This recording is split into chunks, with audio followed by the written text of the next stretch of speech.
Hey, financial freedom seekers. Today we're going to be talking about the cost of living crisis. I got some good news for you. I got some bad news for you. We'll start with the bad news and we'll end with the good news. And I'm going to share exactly the position that I was in during the last financial crisis, where I was completely deep in debt. And during this financial crisis, I am in a position where I'm very, very fortunate to have more financial freedom than I ever imagined was possible. And I'm going to share with you exactly how I did it in this video, so that in these hard times, you can experience a brighter future for yourself if you take certain actions. Have you noticed, just before we jump into that, how the media controls the way you feel? And so, not so long ago, we were told that the most important thing for us to focus on was the death count on the TV and the need for us to inject ourselves. All of a sudden, we don't need to inject ourselves anymore. We need to focus on the refugee crisis and the horrific financial weapons of mass destruction and weapons of mass destruction that are being thrown around. Now, depending on which country you were in, you were told, oh, we don't need to care about that anymore. We now need to focus on the cost of living crisis, inflation, and everything that's going to be happening in your personal life. And all of a sudden, people are thinking of themselves. They can't think about refugees, and they can't think about injecting themselves or being in lockdowns anymore. Just a little thought that a little bit of preparation rather than following the narrative. So I always use the news, if you've watched any of my videos, to follow the money, follow the narrative. And my job is to report back to you so that we can be more peaceful, more in love, and have more unity as we build our financial freedoms, both for our individuals, for our companies, and our countries. So today we're going to be talking about the cost of living crisis. So let's get the bad news out of the way first. The bad news is that what you're being reported is absolute BS. It's a lot worse than it's being reported. I'm sorry. They're using an index called the Consumer Price Index. And the Consumer Price Index is this double-digit number or single-digit number that you'll be experiencing that they're said called inflation. And this thing called inflation has a few flaws in how it's measured. Firstly, it's normally the main consumer price index is measured in dollars. And it's measured in dollars using goods and services that are priced in dollars. Dollars is not a constant. The dollar is variable based upon its supply. And over the last few years, its supply has almost over doubled because of expenditure requests as a result of pandemics and all sorts of defense spending and everything that's come from that. And the debt ceiling has continually risen. A more accurate way of measuring it would be measuring it in a fixed unit. There's only really one fixed unit that has sped and survived the test of time for over 5,000 years, which is gold. And most goods are not priced in gold, they're priced in dollars and fiat currencies, which are variables, and therefore the very measure that we're using to forecast this is flawed in itself. Doesn't end there. It also took out about 65% of all of the goods and services that were used in the Consumer Price Index prior to the numbers being vastly underestimated by governments in order to make their central bank policies look better. It took out things like food, it took out oil, and it took out energy goods. Also, it took out the cost of housing. Now, I don't know what it's like for you, but I remember when I was deep in debt, the things that took up most of my money were servicing the debt, paying my rent or my mortgage, depending on what situation I was in at the time. It was rent at that time, and also energy prices.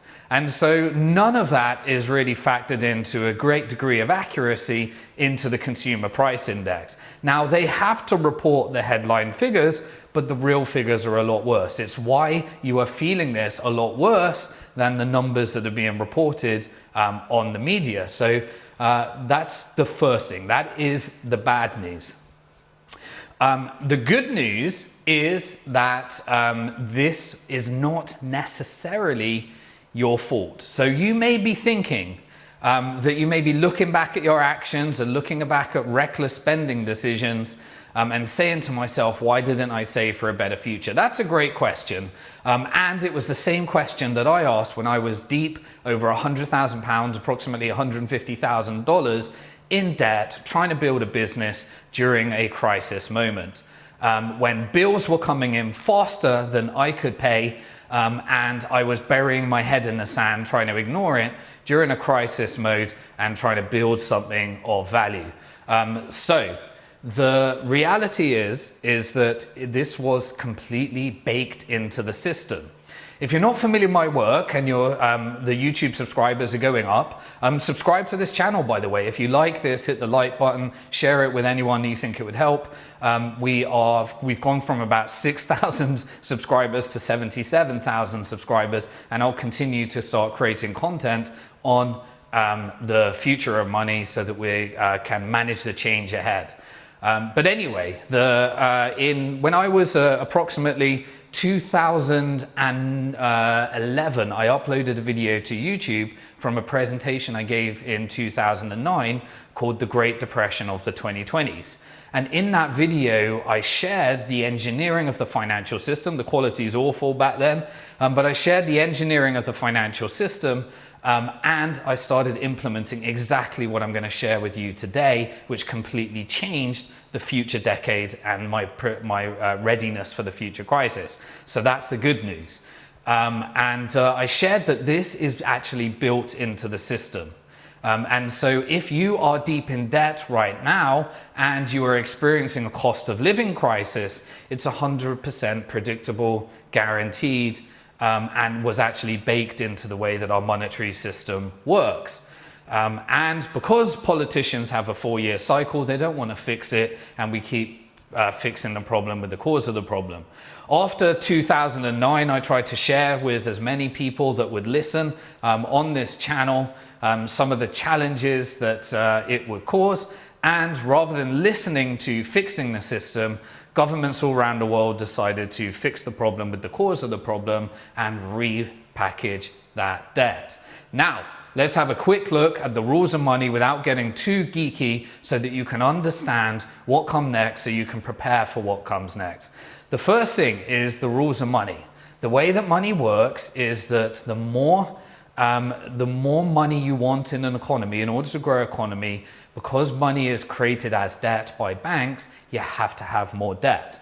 So you, as a good citizen, doing what your government wants you to do based upon the way the monetary system was created, is your patriotic duty is to go deeper and deeper into debt so that the money supply can increase, so that they can have economic growth and prosperity in your country. The problem is this bogey called inflation comes along as you increase the money supply, and so therefore they need to take the people that save the economy, put up interest rates, send them bankrupt, and the cost of living crisis is something you have to endure at the same time as your interest payments going up, at the same time as all of your expenses going up, and therefore you save the economy by defaulting on your debt, which decreases the money supply, and you have this business cycle of boom and bust based upon debt and default of debt. As debt defaults, the money supply decreases. So those are the rules of money. The more money you want in an economy, the more debt. If you want more money, you have to have more debt. If you want less debt, you have to have less money.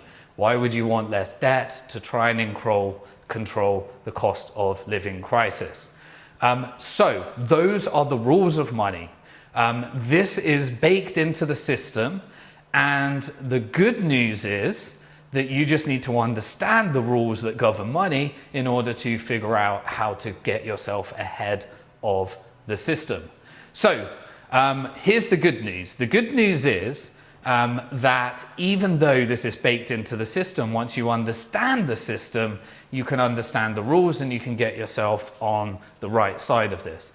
So the rules are that during the 2020 pandemic, the whole world said that governments need to take on a lot more debt in order to fund the fact that you're telling me I need to be locked in my home and I can't get out there and produce economic activity. And you also need to fund the injection of all of us so that we can get back to economic growth. That led to a ginormous ballooning of government debt. And the whole world was demanding the government to take on more debt and more debt and more debt to solve many of the crises that they were experiencing that are baked into the system, because in order to have more money, you have to have more debt. So the government takes on all this debt, they double the money supply, and then everyone's surprised that there's a cost of living crisis, because when you increase the debt and the money supply that significantly, then the cost of everything goes up. So it has a little bit of a lag from creating the money to it going through into the economy. So what's the good news of that?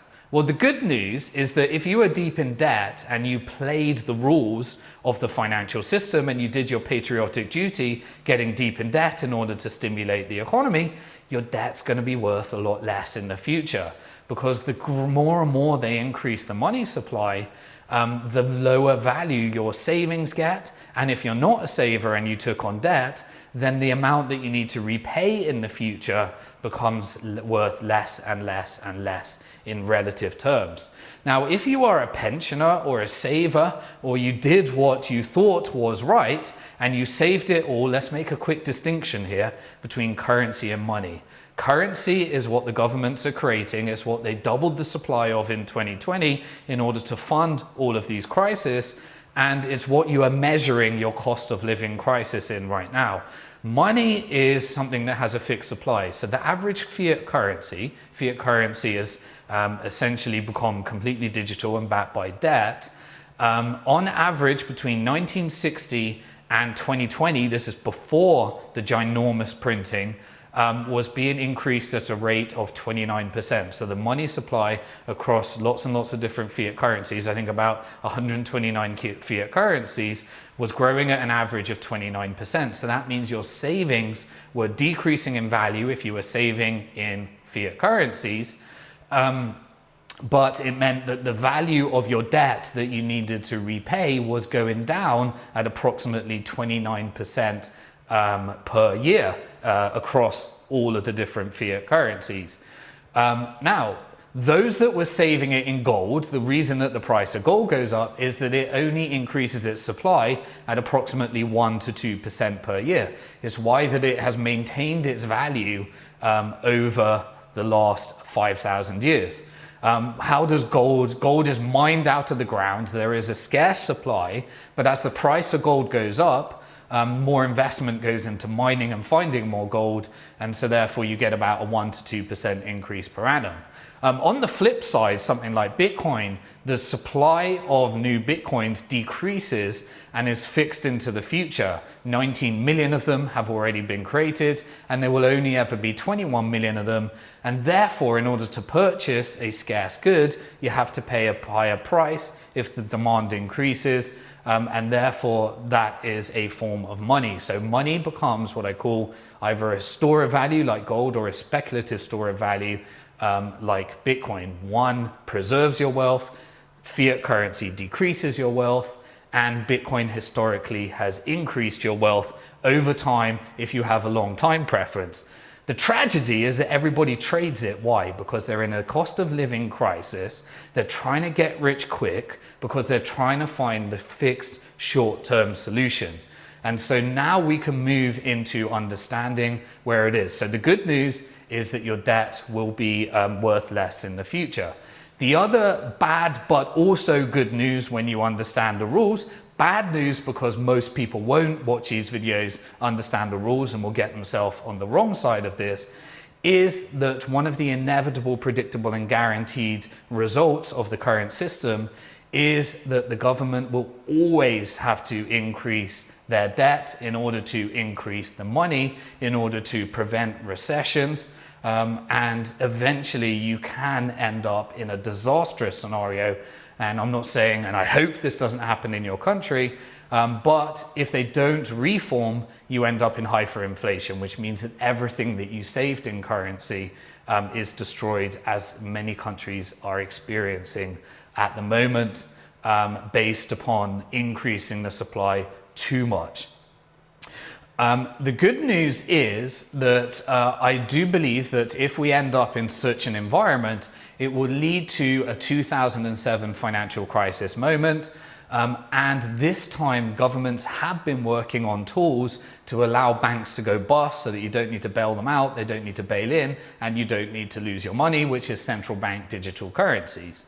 Central bank digital currencies are monies that would either be created by the government or the central bank, and they will be used because they are debt-free money. They can be injected into the economy. So if you let a bank go bust and you got $10,000, you can replace that with $10,000 at the central bank digital currency, and you don't lose your currency savings. And but what it is it radically changes the financial system. It deleverages it from a debt-based system, and it replaces it with debt-free money. I wrote a book in 2010 called Bank to the Future, Protect Your Future Before Governments Go Bust, explaining how this cycle is inevitable, predictable, and guaranteed to release debt-free money into the economy as fiat currency. Now, the bad news about that is that that will be even easier to create it. And so therefore, rather than you will have a deleveraging effect, i.e. taking all that debt and interest of creating money. And this is a really important distinction. It's hard to get. It took a while to get my head around it as well. Is that there is no problem with debt itself. It's when money is created as debt. So if you generate wealth and you decide that you want to lend that money in order to put it out into the economy and receive interest on it, and it can be used for more productive use, then no problem. Debt is a very useful innovation. But combining the process of creating money through debt is a Ponzi scheme that leads to the inevitable, predictable cost of living crisis. Let me not get too geeky. If you are interested in this subject, it takes a bit of time. Subscribe to this channel, like this channel, and I'll make sure that I'm constantly repeating some of the complex and nuances of the financial system as we talk about how it integrates into our real lives without some of the geeks. So subscribe to this channel and I'll always give you updates. It takes a bit of time to get used to such concepts. So that is the rules of money.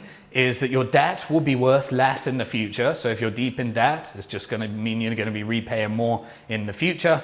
And you probably won't lose your currency savings at a bank. It will be replaced by a central bank digital currency. The problem with that is that currency is still useless for savings because they will want to increase the supply of it over time, which will mean bigger and bigger government, more and more control, and a really, really horrific currency that's going to come from that. But the most important thing is building and protecting your wealth. So let's go to the punchline of the whole thing. How did I get myself out of debt during the last financial crisis? Well, the bad news is you can't, if you implement get rich quick schemes and you try and trade cryptocurrencies and you try and get rich really, really quick, you need to adjust what's known as a time preference. A time preference is how long you're willing to delay gratification. It's time to buckle up, unfortunately, and here's what I had to do. I had to learn a lesson in financial management, which is as simple and it's not sexy. But what I did is I looked at all the bills that were coming in. I wrote out my basic cash flow statement. I said, how much am I spending? How much do I owe? And do those numbers match? And I did what's known as a balance sheet, where I took all of my assets, which was nothing, and all of my liabilities, which was huge, and said, what's wrong with this picture? But at least I knew the number. So I faced it head on and I understood and I had the number in my mind. And I realized that I'm never going to save my way out of this crisis. So I implemented a rule. And the rule that I said is no matter how small it is that I'm earning, I'm going to spend less than I earn and I'm going to pay myself first. Now, rather than paying my debt because I knew it was going to be worth less in the future, and again, I'm not your financial advisor, I don't know your situation, You've got to really get legal advice and financial advice from maybe people that you know that are willing to support you in this thinking. But I knew that I wasn't going to save my way out of it. The only thing I could do was every time I earned income, make sure that I put it into a side investment account, a percentage of it, and didn't use it to pay the debt.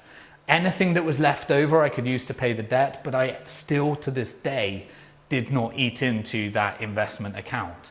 Contribute to it in every time it's income, and rather than saving it in currency, I decided in a long time back, in 2011 when I spoke at the first Bitcoin conference, to invest it into money. Now, I'm not saying put all your money in Bitcoin. I've got a lot more sophisticated over time. If you're interested in learning how to do this better, go to retirementplanb.com/book. You can get a free copy of my book, a video series that I created before the cost of living crisis a few years back on how to prepare for the Great Depression of the 2020s, and all of the emergency broadcasts that I've done since then. And you can have that as my gift to those that want to do this. I'm also writing a new book on the subject as we speak to try and support more people. So I understand that you may not be in this position and you may want a quick fix, and you may want me to tell you, invest in this cryptocurrency and then you're going to get rich overnight. But that's the exact type of mindset that leaves people in the same position, in worse positions than when they started. Time preference is delay and gratification. So I took it head on. I decided to pay myself first. Before I paid my debt, I would pay my investment account. And that investment account would not save in currency, it would invest in money, and over time I got better at diversifying and understanding how to prepare for more outcomes. But it starts with baby small steps. And I appreciate you might be saying I'm not in that situation, but that is whatever income comes in, a percentage of it has to go into a separate account, and it has to pay yourself first, and you have to invest into a bigger future. So let's look at the different things. So what is the future of your debt? Well, the future of your debt, whatever it is going to be worth less in the future if inflation continues. And inflation is baked into the system and the cost of living crisis. So your debt will be worth more. That is the future of your debt. What about your savings? Well, your savings, when banks go bust, is most likely to be replaced by a central bank digital currency. So your savings are probably not at risk. But what is your future? Your future is the action that you take from here, investing in your future. And I implemented 2 rules. The first was to pay myself first, and the second was to spend less than I earn, invest the difference into my investment account, and invest the difference for a brighter future. And I would never touch that no matter what happens. And that was a strategy that worked for me.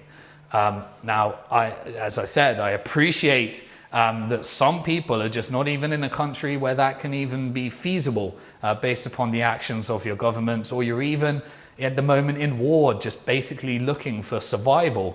But when you have time and headspace to think about a better future, and everybody needs to think of this at some stage, then the financial freedom seekers on this YouTube channel, the rules are pretty simple. Time preference, if it's short term, you'll end up trading, gambling, doing all sorts of stupid things, short-term opportunities.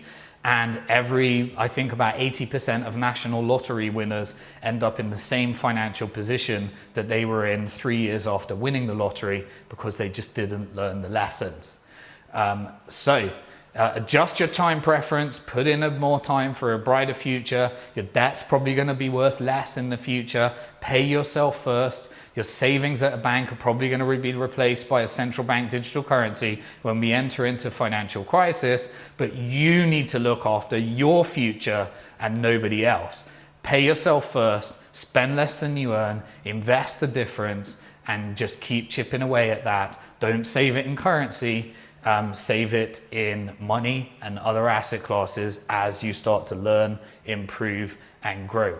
Most people vastly overestimate what they can achieve in 1 year and really underestimate what they can achieve in 5 to 10 years. Build a 5 to 10 year plan for yourself. I know it's not sexy. I know it's not what you may want to hear, but use crisis as an opportunity to do things differently and get a different result. See a new possibility, which then leads to a new action. When a new action comes through, you get a different result. And as you get a different result, it reinforces your belief about what's possible, and you end up in a spiral where you can continue to reinforce better habits, better possibilities, and always remember you are alive, and no matter how bad it gets, and it is going to get bad for some, you are alive at one of the most interesting and exciting times in financial history. Subscribe to this channel, like this channel, share this video with as many people as you think it would be useful to, and I will make sure that I give you the information to stay on the right side of change. Some are going to get hurt, others are going to do really well, but I want you to stay on the right side of financial history. So my financial freedom seekers, we're going to be doing it with peace. We're going to be doing it with love. We're going to be doing it with unity. Pay yourself first, spend less than you earn, invest the difference, appreciate that whatever your situation in, this was probably baked into the system. You just need to understand the rules that govern money. Peace.